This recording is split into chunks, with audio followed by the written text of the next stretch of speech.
दोस्तों, आज हम जिस मूवी को एक्सप्लेन करने वाले हैं यह एक बहुत ही ज़बरदस्त साउथ इंडस्ट्री की फिल्म है।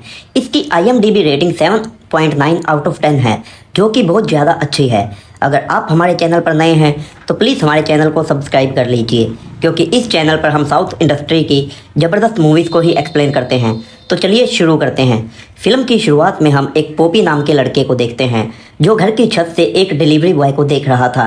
फिर वह जाकर उस डिलीवरी बॉय से एक पार्सल लेता है और दूर जंगल में जाकर अपने पार्सल को खोलता है। उस पार्सल में एक लेजर गन थी, जिसे पोपी ने ऑनलाइन मंगवाया था। अब वह लेजर गन में गोलियां डालकर चलाने लगता है, लेकिन तभी उसका चाचा जोजी आ जाता है और उससे लेजर गन छीन लेता है और उसको डांटकर पढ़ने के लिए भेज देता है। उसके बाद जोजी अपने बाप कुटप्पन के पास जाता है और उनसे गाड़ी में डीजल भरवाने के लिए 2000 रुपये मांगता है। उनके पिता पर्स में से पैसे निकालने को बोलते हैं। वह पर्स से 2000 रुपये निकाल लेता है और यहाँ हमें दिखाया जाता है कि जोजी एक कॉलेज ड्रॉप आउट है और बेरोजगार भी है, इसलिए वह अपने बाप के खर्चे पे ही पलता है।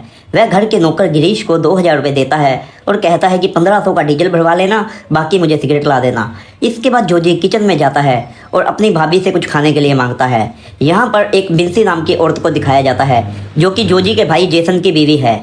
खाना खाने के बाद जोजी घर से दूर जंगल में सिगरेट फूकने जाता है और दूसरी ओर हमें जेसन को दिखाया जाता है, जो अपनी पत्नी बिंसी से कहता है कि बापू पूछे तो कह देना मैं काम के लिए जल्दी निकल गया।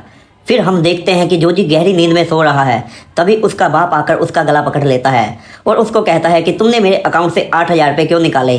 जोजी डर जाता है और अपने पिता से कहता है कि मैंने कोई भी पैसे नहीं निकाले, लेकिन उसके पिता उसकी हरकतों से वाकिफ़ थे। वह उसे कहते हैं कि मैं तुम्हें और तुम्हारे घोड़े को पाल रहा हूँ, इतना ही काफ़ी है, मुझे मेरे पैसे वापस दे दे। वह उसे धमकी देकर चला जाता है। इसके बाद जोजी कमरे को बंद करता है और चीख कर अपना गुस्सा निकालता है। जोजी चाहकर भी अपने पिता को कुछ नहीं कह सकता था, क्योंकि उसकी ही घर में चलती थी और सब काम उसके फैसले से होते थे और जोजी भी उनके टुकड़ों पर पल रहा था। अगले दिन हमें दिखाया जाता है कि कुछ लोग एक खड्डे में से पानी की पाइप को खींचकर निकाल रहे हैं, जो ज़मीन के अंदर फंस चुकी है, लेकिन काफ़ी कोशिशों के बाद भी उनसे वह पाइप नहीं निकलता। कुटप्पन यह देख रहा था और वह खड्डे में जाकर उस पाइप को जोर लगाकर निकाल देता है। भले ही वह खुद को दारा सिंह समझता था, लेकिन ज़्यादा जोर लगाने की वजह से उसके शरीर का सिस्टम हिल जाता है और उसको हार्ट अटैक आ जाता है और वह वहीं पर गिर जाता है। तो वही खड़ा उसका बेटा जोमन उसको हॉस्पिटल लेकर जाता है। दूसरी तरफ हमें दिखाया जाता है कि जोजी पोपी के पास जाता है और उससे बात को घुमा फिरा कर लेजर गन के बारे में पूछता है कि उसने यह गन कहाँ से खरीदी। और पोपी जोजी को बताता है कि उसने गन दादाजी के अकाउंट से पैसे निकालकर ऑर्डर की थी। जोजी गुस्से में अपने पिता को पोपी की शिकायत लगाने के लिए जाता है, लेकिन तभी जोजी देखता है कि जोमन अपने पिता को हॉस्पिटल लेकर जा रहा है। अब कुटप्पन के एडमिट होते ही घर में ज़मीन जायदाद को लेकर बातें चलने लग जाती हैं, क्योंकि जब तक कुटप्पन था सब कुछ उसके हिसाब से होता था। क्योंकि अब सबके मन में उम्मीद जाग गई थी कि कुटप्पन के मरने के बाद सबको अपना अपना हिस्सा मिल जाएगा। फिर हम देखते हैं कि जोमन और जैसन हॉस्पिटल में बैठे थे। तभी वहाँ पर उनका रिश्तेदार आता है, जो कि इसी हॉस्पिटल में डॉक्टर है। वह कहता है कि मैंने डॉक्टर से पूछ लिया है, आपके पिता जल्दी ठीक हो जाएंगे, लेकिन मुझे नहीं लगता कि वह ठीक होने के लायक बचे हैं। तो जैसन अपने रिश्तेदार से पूछता है क्या हम उनसे कुछ चेक साइन करवा सकते हैं, क्योंकि उनके बगैर बिजनेस नहीं चलेगा। फिर वह डॉक्टर उनको बताता है कि वह पैरालाइज हो चुके हैं, साइन नहीं कर सकेंगे। जोमन कहता है क्या हम अंगूठा लगवा सकते हैं। तो डॉक्टर कहता है कि अगर ऐसा करोगे तो तुम सबको जेल हो सकती है। अब जोजी बिंसी के पास जाता है और कहता है कि मैं अपने घोड़े को घर में बांधना चाहता हूँ, लेकिन पिताजी मुझे ऐसा करने नहीं देते थे। तो बिंसी कहती है कि यह घर तुम्हारा ही है, इसमें इतने मालिक तुम भी हो जितने कि हम हैं, तुम जहाँ चाहो अपना घोड़ा बांध सकते हो। उसके बाद जोजी अपने घोड़े को घर में ले आता है, लेकिन अगले दिन ही वह अपने घोड़े को 3 लाख रुपए में बेच देता है। फिर हम देखते हैं कि कुटप्पन को एम्बुलेंस में घर लाया जाता है और सब लोग उसको उठाकर उसके कमरे में लेकर जाते हैं। फिर हम देखते हैं कि जेसन, जोमन, जोजी और पोपी सब एक साथ खड़े होते हैं और इस सीन में हमें पता चलता है कि जोमन अपने पिता से बहुत प्यार करता है और पूरे घर में वह इकलौता है जो उसको सही सलामत देखना चाहता था। इसलिए वह सबसे कहता है कि अब से हर रोज़ सुबह 8 बजे पिताजी के भले के लिए प्रेयर हुआ करेगी और सब लोग उसमें मौजूद रहेंगे। सब लोग हामी भर देते हैं। अब हम देखते हैं कि रात को जोजी अपने बाप के कमरे में जाता है और उनको पैरालाइज देखकर बहुत खुश होता है, क्योंकि जोजी एक हरामी किस्म की गंदी औलाद थी। अगली सुबह जब प्रेयर चल रही थी तभी अचानक उसके पिता की तबीयत खराब हो जाती है। तो जोमन प्रेयर को बीच में रोककर बोलता है कि इसको बंद करो। इस वजह से प्रेयर करने वाले फादर को गुस्सा आ जाता है और वह जोमन को डांट देता है, लेकिन जोमन से अपने पिता की हालत देखी नहीं जाती। वह प्रेयर को बीच में रुकवा कर उनको हॉस्पिटल लेकर जाता है। अपने पिता की हालत देखकर जोमन उनकी सर्जरी करवाने का फैसला करता है, लेकिन उनका रिश्तेदार डॉक्टर जोमन को पैसे वेस्ट ना करने की सलाह देता है। जोमन कहता है कि 10-15 लाख रुपए की परवाह मत करो, तुम सर्जरी करवाओ। जोमन के अलावा सभी कह रहे थे कि सर्जरी सक्सेसफुल नहीं होगी, लेकिन सर्जरी सक्सेसफुल हो जाती है।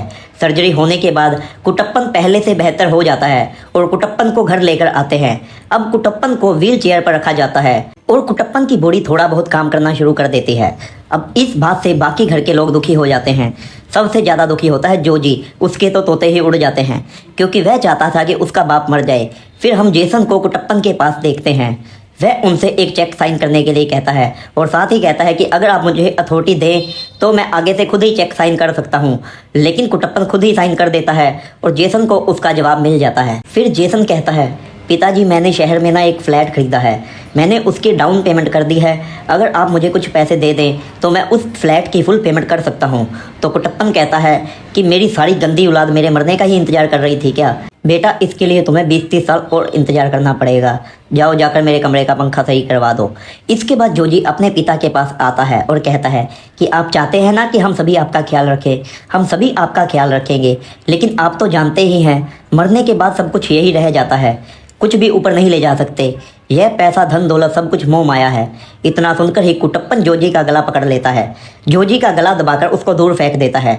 दरअसल जोजी कुटप्पन की नज़रों में अच्छा बनने की कोशिश कर रहा था, लेकिन वो बातें भूतियों वाली ही कर रहा था ताकि उसको कुछ पैसे मिल जाएं। जोजी एक नंबर का निकम्मा आदमी है। जोजी फिर घर के पास तालाब में जाकर अपना गुस्सा निकालता है। जोजी अब मेडिकल स्टोर पे जाता है और अपने पापा की दवाइयों से मिलती जुलती दवाइयाँ लेकर आता है और उन दवाइयों को कुटप्पन की दवाइयों के साथ बदल देता है। लेकिन जब वह दवाइयाँ बदल रहा था तो बिन्सी उसे ऐसा करते हुए देख लेती है, लेकिन वह कुछ नहीं बोलती और चुपचाप चली जाती है, क्योंकि वह भी चाहती थी कि कुटप्पन मर जाए। अब गलत दवाइयाँ खाने की वजह से कुटप्पन टपक जाता है और जोजी का प्लान सक्सेसफुल हो जाता है। अब हम देखते हैं कि कुटप्पन की शोक सभा बनाई जा रही थी, लेकिन जोजी वहां मौजूद नहीं था। तो बिन्सी उसको बुलाने रूम में जाती है। बिन्सी देखती है कि जोजी को पिता के मरने का कोई गम नहीं था, उसके चेहरे से खुशी झलक रही थी। तो बिन्सी कहती है कि मास्क लगाकर ही नीचे आना। अंतिम संस्कार जा रहा था, तभी जोमन पटाखे फोड़ने लग जाता है। यह उसके पिता की अंतिम इच्छा थी, लेकिन फादर को यह बात पसंद नहीं आती। फिर रात को हम देखते हैं कि जायदाद का बंटवारा करने के लिए एक मीटिंग बिठाई जाती है। उसमें वही डॉक्टर, जोमन, जेसन, जोजी और बिन्सी मौजूद थी। डॉक्टर कहता है कि कुटप्पन ने मुझे प्रॉपर्टी का बंटवारा कैसे करना है बताया था, लेकिन अगर तुम्हारे पास कोई आइडिया है तो बता सकते हो, उस हिसाब से बंटवारा कर लेंगे। तो जोमन कहता है कि डॉक्टर ही बताए तो अच्छा रहेगा। डॉक्टर कहता है कि जोमन को रियल एस्टेट का बिजनेस मिलेगा, जेसन को शॉप और प्रॉपर्टी मिलेगी, जोजी को घर और खेत मिलेंगे और बैंक में बच्चे पैसे पोपी को मिलेंगे। अब तुम लोग देखो कैसे करना है। जोमन कहता है कि पिता के मरने के तुरंत बाद प्रॉपर्टी का फैसला करने से पता चलता है कि हम सब लोग कितने लालची हो चुके हैं। यह सब पिताजी ऊपर से देख रहे होंगे। तो जेसन कहता है कि पिताजी को देखने दो, उन्हें भी तो पता चले कि मैंने उनके इलाज के लिए कितने पैसे खर्च किए हैं। इस बात पर दोनों भाइयों में बहस शुरू हो जाती है। जोमन कहता है कि बाहर लोग तरह तरह की बातें कर रहे हैं कि इन लोगों ने पिताजी का पोस्टमार्टम तक नहीं कराया। इस बात पर जोजी डर जाता है और कहता है कि जैसा डॉक्टर कह रहा है उसी तरीके से प्रॉपर्टी का फैसला कर लेते हैं और झगड़ा नहीं करते। इस बात पर सब लोग मान जाते हैं। इसके बाद कुटप्पन की 13वीं मनाई जा रही थी। वहाँ सबको पता चलता है कि जोमन पिता की कब्र को खोदकर उसका पोस्टमार्टम कराने वाला है। अब सब लोग उसको ऐसा करने से रोकते हैं और ऐसा करना उसकी बेवकूफ़ी बताते हैं। जोजी को डर लग रहा था कि अगर पोस्टमार्टम हुआ तो उसकी पोल खुल जाएगी, इसलिए वह जोमन पर भड़कने लगता है, ये कहकर कि वह पिताजी को प्यार नहीं करता। लेकिन जोमन उसकी बात नहीं सुनता और वहाँ से चला जाता है। अब जोजी को डर सताने लगता है कि वह पकड़ा जाएगा। फिर रात को वह सारी दवाइयाँ लेकर तालाब के पास जाता है जो उसने कुटप्पन को खिलाई थी और सारे सबूत मिटाने लग जाता है। वह दवाइयों को पीसकर पानी में मिला देता है और खाली पैकेट को वही जला देता है, जिससे कि वहां पर आग भड़क जाती है और वहां पर लगा जाल भी जल जाता है। वह आग को बुझाने की बहुत कोशिश करता है, लेकिन आग नहीं बुझती तो वह वहां से भाग जाता है। अगली सुबह जोमन बिन्सी से पूछता है कि जब पिताजी की मृत्यु हुई तब जोजी कहाँ था। तो बिन्सी कहती है मुझे इस बारे में कुछ नहीं पता। फिर जोमन जोजी से पूछता है कि क्या तुम तालाब के किनारे सिगरेट पीते हो। तो जोमन कहता है नहीं, मैं तो जंगल में जाकर सिगरेट पीता हूँ। तो जोमन कहता है कि तुम्हारा एक क्लासमेट राजू हुआ करता था, वह कह रहा था कि जब पिताजी मरे तो उसने तुम्हें तालाब से धीरे धीरे आते हुए देखा था। तो जोजी एक्टिंग करते हुए कहता है कि सब लोग अफवाह फैला रहे हैं, पता नहीं क्यों हमें बदनाम करना चाहते हैं। फिर जोमन कहता है कि मैंने उसको ढूंढ लिया है, तुम मेरे साथ चलो, उसको सबक सिखाते हैं। तो जोजी गुस्से में वही लेजर गन गन साथ में उठा लेता है तो जोमन कहता है कि इसकी क्या जरूरत है, लेकिन जोजी उसको अपने साथ रख लेता है और राजू को देखते ही पकड़ लेता है और उसको पीटना शुरू कर देता है। तो राजू गुस्से में बोलता है कि जब तुम्हारे पिताजी मरे तो मैंने तुम्हें तालाब से निकलकर धीरे धीरे आते हुए देखा था, और यह कहकर वह वहां से भाग जाता है। इस पर जोमन को जोजी पर शक होने लगता है। उसे पता लग जाता है कि जोजी तालाब में जाकर सिगरेट पीता है और आग लगने के टाइम भी वह वहीं गया था। इस पर गुस्सा होते हुए जोमन जोजी का गला पकड़ लेता है और उसे सब कुछ सच सच बताने को कहता है, लेकिन जोजी वह लेजर गन निकाल कर जोमन के गले पर शूट कर देता है। भले ही वह बच्चों के खेलने वाली बंदूक थी, लेकिन उसमें जो गोलियां थी वह लोहे की थी और पास से मारने पर वह काफ़ी नुकसान पहुंचा सकती है। गोली लगने पर जोमन के गले में दर्द होने लगता है और उसे सांस लेने में तकलीफ होती है। तभी जोजी को वहां पर एक बम दिखाई देता है। वह दूर जाकर जोमन पर उस बम को फेंक देता है, जिससे जोमन के चिथड़े चिथड़े उड़ जाते हैं। जोजी का सच बाहर ना आ सके इसलिए वह अपने भाई को ही मार देता है और घर जाकर सबको रोता हुआ कहता है कि जिस आदमी से हम मिलने गए थे उसने जोमन को मार दिया। सब लोग इस चीज़ की इन्वेस्टिगेशन कराने की बात करते हैं, लेकिन जोजी इमोशनल बातें करने लग जाता है कि पता नहीं हमारे घर पर कौन सा भूत आया हुआ है। पहले पिताजी को हमने खो दिया, अब बड़े भाई को, अब मैं अपने बाकी बचे परिवार को नहीं खोना चाहता। और यह कहकर वह रोने की एक्टिंग करता है और सब लोग उसकी बातें मान जाते हैं। अपने पिता के मर जाने पर पॉपी बिल्कुल अकेला हो गया था, पर उस समय बिंसी को जोजी पर शक हो जाता है कि शायद उसी ने जोमन को मारा है। जो इंसान अपने बाप को मार सकता है वह अपने भाई को क्यों नहीं मार सकता। हम देखते हैं कि जोजी अपने भाई का केस गूगल पर सर्च कर रहा था और वह देखता है कि जिस आदमी पर उसने इल्ज़ाम लगाया था पुलिस ने उसे पकड़ लिया है। फिर वह अपने शहर के बेस्ट क्रिमिनल लॉयर को सर्च करता है। इसके बाद जेसन के फ़ोन पर डॉक्टर का फ़ोन आता है और वह बताता है कि जोमन की बॉडी में एक लेजर गन का छर्रा मिला है। इस बात पर विंसी को यकीन हो जाता है कि जोजी ने ही जोमन को मारा है, और जब बुलेट वाली बात पॉपी को पता चलती है तो वह समझ जाता है कि जोजी ने ही उसके पिता का कत्ल किया है, क्योंकि लेजर गन उसी के पास थी और वो पॉपी ने ही खरीदी थी। इसलिए वह जाकर पेड़ से उन बुलेट को निकालता है जो उसने लेजर गन खरीदने पर सबसे पहले शूट किए थे।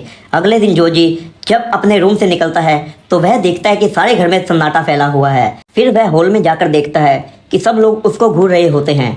उन सबको जोजी पर ही शक होता है, क्योंकि पॉपी ने लेजर गन वाली बात सारे खानदान को बता दी थी और उसे सच बताने को कहते हैं। तो जोजी कहता है कि तुम सब लोग मिलकर मुझे फंसाना चाहते हो, तुम लोग बाद में बहुत पछताओगे। मैंने अपने बड़े भाई का कत्ल कैसे कर सकता हूँ। तो बिंसी कहते हैं कि जोजी ड्रामा बंद करो, हमें पता है कि जोसन को तुमने ही मारा है। अब जोजी जेसन को बाहर बुलाता है और उनसे अकेले में कहता है कि जोसन और कुटप्पन को मैंने ही मारा है, लेकिन मैंने कुटप्पन को मारा है यह तुम्हारी बीवी भी जानती है। अगर तुम लोगों ने मुझे फंसाया तो मैं तुम सब लोगों का नाम भी लगा दूंगा।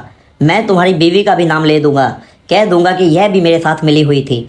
तुम लोगों की भलाई इसी में है कि अब मेरा साथ दो, वरना तुम लोगों को इस केस में साथ फंसा दूंगा।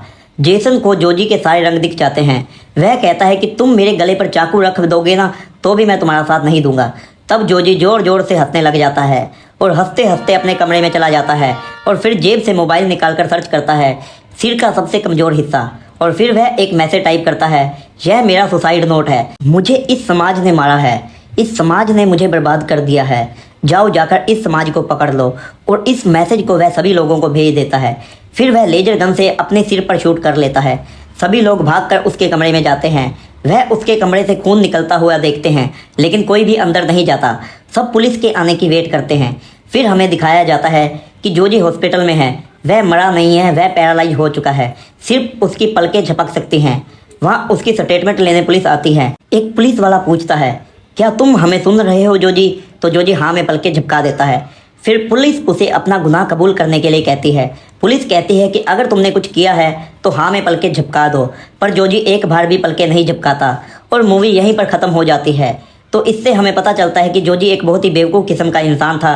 वह अपनी हर मुसीबत का हल गूगल से ढूंढता था और दो कत्ल करने के बाद भी वह हार नहीं मानता और अपने बाकी परिवार वालों को फंसाना चाहता है। दोस्तों, आपको यह मूवी कैसी लगी कमेंट करके ज़रूर बताएं और हमारे चैनल को भी सब्सक्राइब कर लीजिए। धन्यवाद।